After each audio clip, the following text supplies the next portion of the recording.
Masih dengan Profesor Kardus. Seperti yang kita tahu, saat ini pengaplikasian fisika kuantum atau perilaku fisika yang bekerja di ranah fundamental kerap dimanfaatkan untuk berbagai model teknologi tinggi. Karena teknologi kuantum dapat bekerja jauh lebih efektif, efisien, akurat, cepat, dan jauh lebih aman.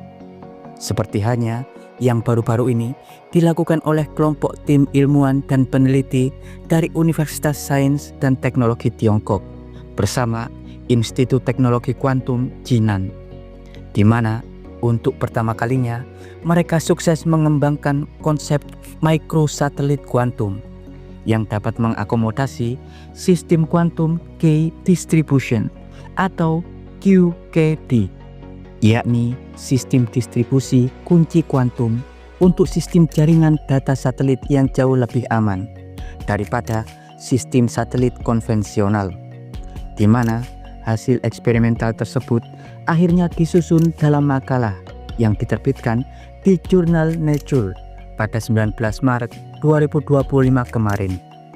Seperti yang kita tahu, satelit merupakan jaringan infrastruktur utama dalam segala bidang teknologi, baik informasi, komunikasi, navigasi, dan sebagainya. Satelit berperan super sangat vital dalam berbagai bidang, baik media, telekomunikasi, atau jaringan global, bahkan untuk keamanan dan pertahanan suatu bangsa.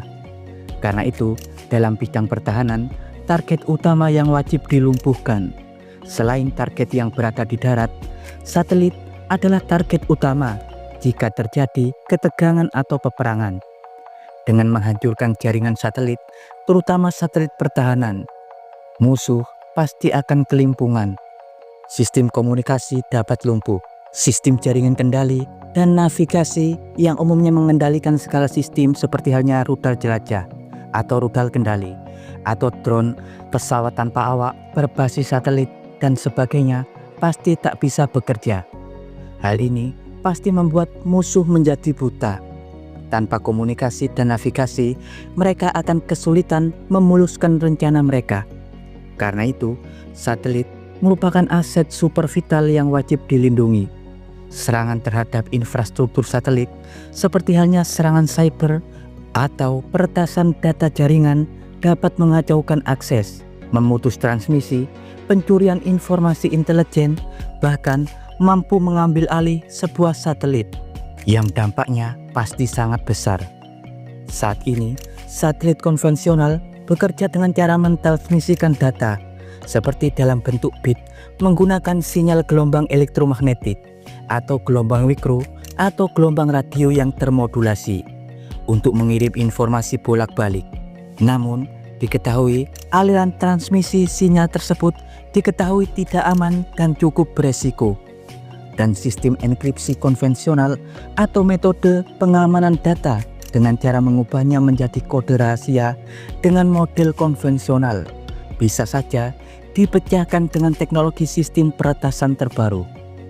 Namun, tahukah Anda, selain model enkripsi konvensional, ada model enkripsi yang jauh lebih rumit atau super sulit untuk diretas. Mode enkripsi tersebut dibuat dengan penerapan fisika kuantum. Sebut saja sistem enkripsi kuantum key distribution atau QKD yang mampu mendistribusikan kunci enkripsi kuantum antara dua pihak. Sistem ini sangat rumit untuk dipecahkan karena bekerja menggunakan prinsip mekanika kuantum. Umumnya bekerja dengan sistem transmisi foton atau partikel cahaya atau tautan optik terlindung. Enkripsi ini sangat sulit untuk diretas. Siapapun yang mencoba mengintervensi transmisi data kuantum pasti akan terdeteksi secara langsung. Jikapun mereka tak terdeteksi, pola sistem data kuantum sangatlah sulit untuk dimanipulasi atau dipecahkan.